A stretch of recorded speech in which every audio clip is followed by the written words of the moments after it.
Hello everyone, welcome to another video. Now in this video we are going to look at another medium level arrays question, but it says that it is medium, but it is really easy. So without wasting any time, let's go into the question, what it says, and then we'll get into the understanding how to solve this. So in this question we are basically given two things right now. The first thing is an array, okay, and second is a pivot. Okay, this is an integer, this is an array. Okay, so let me take an example over here. So let me take the second example. The first one is really long. Minus 3, 4, 3, 2. Okay, minus 3, 4, 3, 2, and the pivot is 2. So in this question, what they are trying to say is that whatever the elements that we have in this array, okay, we have to consider that the elements which are smaller than the pivot element, they should be on the left side of the pivot, okay, and the elements that are greater than pivot should be on the right side. Okay, so in this, if we try to convert this, okay, so minus 3 is smaller than 2, so it should be on the left side. Okay, then 4 is greater than 2, so it should be on the right side. Okay, 3 is greater than 2, so it should be on the right side. Okay, and 2, so it is going to be here. So as you can see, we have all the elements that are smaller than the pivot element on the left side and all the elements that are greater than the pivot on the right side. Now, many of you might say that we can easily sort this and that will also solve the problem. Yes, but there is one issue over here. You know, whenever we create this new result array, okay, we have to consider that the original order is maintained. What I mean by that is that if I really sort this array, okay, let me remove this first. So let's say this is a sorted one.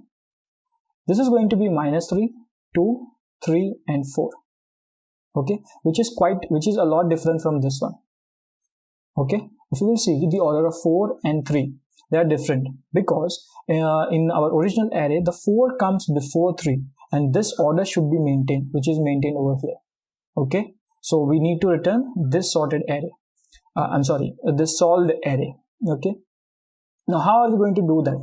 So let's go into the solution and understand how this happens. Let me remove this also. Minus 3, 4, 3 and 2. So what we are going to do is that we are going to go through this loop 3 times. Okay, and in each condition, in each loop, we will check one condition. This is 3, I'm writing 3 for 3 loops. Okay, so in the first loop, we will check if the element is smaller than the pivot element or not. If it is, then we will add it into our, let's say, result vector, okay, because we need to return the vector. In the second condition, we will check if the value is equal to pivot, because it is not mentioned anywhere in the question that the elements won't be repeated and they are unique. Okay, it is possible that 2 may occur more than one time. Okay, so we don't want that 2 to be left out. And in the third loop, we will add the condition greater than pivot. So if you will see here, if we go through a walkthrough, okay, so whatever the elements that are smaller than 2, that is minus 3 right now. Okay, so we have this vector right, minus 3 right now. In the second condition, we are checking whatever the value that are equivalent to pivot. So right now it is only 2. So in the second condition, after the second loop, our vector will look like this.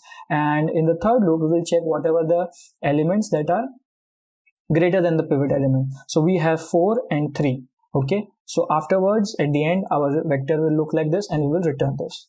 Okay, now if you have understood this, whatever I have said, you can easily code this. This is really simple. If you know the basics of for loop and if loop, then you are pretty great to go. Okay, if not, then you can continue watching and compare my code with the code that you wrote. So the first thing that we need is our result vector that we need to return. So for that, let me create that. So it is going to be result. Okay, you can provide the size as well, but I'm not doing that as of now. Okay, so our result is ready. Okay, so the first loop that is going to be our loop that we will check for value that is smaller than pivot. Okay, so for that, let me do for loop, and here I will check if I is less than pivot. If it is, I will add that value to my result, and this is going to remain as same. Okay, so let me copy this. Okay, in the second condition, we will check if the value is equivalent to pivot or not. Okay, so for that, only one thing will change, that is this greater than smaller than sign, that will change to equals to. Okay, and after that we need to check if the value is greater than pivot. So for that, what we'll do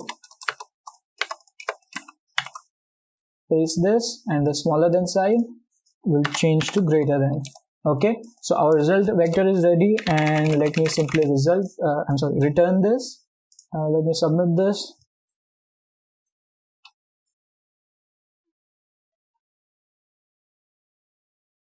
So as you can see, it is really that simple. It will take the time complexity right now over here is big O of n, because it is going through the vector, like given array. The time complexity over here is going to be big O of n, where n is the size of our given array. Okay, actually technically it's big O of 3n.